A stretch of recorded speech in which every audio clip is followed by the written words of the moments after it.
Les 48 lois du pouvoir se présentent comme une sorte de manuel de l'art de biaiser, fondé sur les écrits de personnages qui ont étudié le jeu du pouvoir jusqu'à en devenir les maîtres.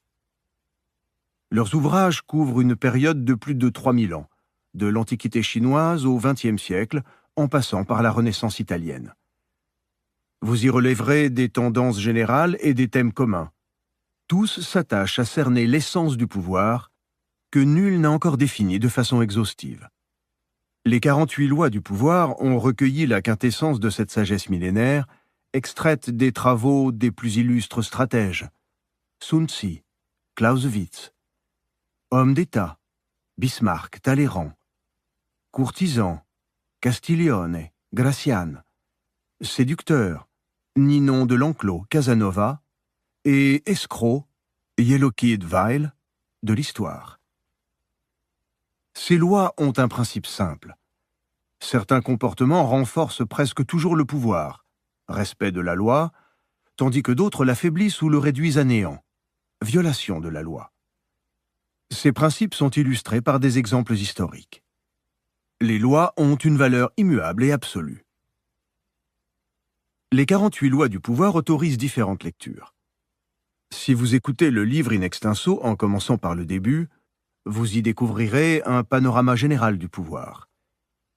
Certaines lois ne vous sembleront pas concerner directement votre situation personnelle, pourtant vous finirez probablement par trouver que toutes sont applicables, et de fait, liées entre elles. Une telle vue générale vous donnera les moyens de mieux évaluer vos actions passées et de mieux maîtriser vos affaires en cours. Cette approche suscitera en vous une réflexion dont le retentissement aura sur votre vie un effet durable. Mais l'ouvrage a aussi été conçu pour permettre au lecteur d'y piocher ça et là tel ou tel point précis selon les circonstances. Vous connaissez une négociation difficile avec votre patron, par exemple, et vous ne comprenez pas pourquoi vos efforts ne vous valent pas plus de gratitude, donc une promotion. Plusieurs lois concernent les relations avec un supérieur. Dans ce cas, il est à peu près certain que vous en enfreigniez une. En parcourant dans le sommaire, disponible au format PDF sur le site d'Audiolib, la présentation de chaque loi, vous pourrez identifier celle qui vous concerne.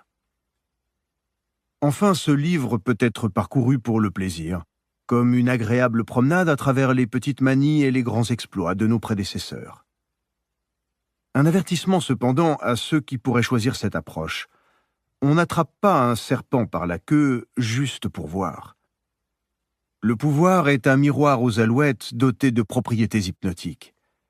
C'est un labyrinthe dans lequel on se perd avec une complaisance qui tourne bientôt à l'ivresse. En d'autres termes, plus on le prend au sérieux, plus cela devient amusant.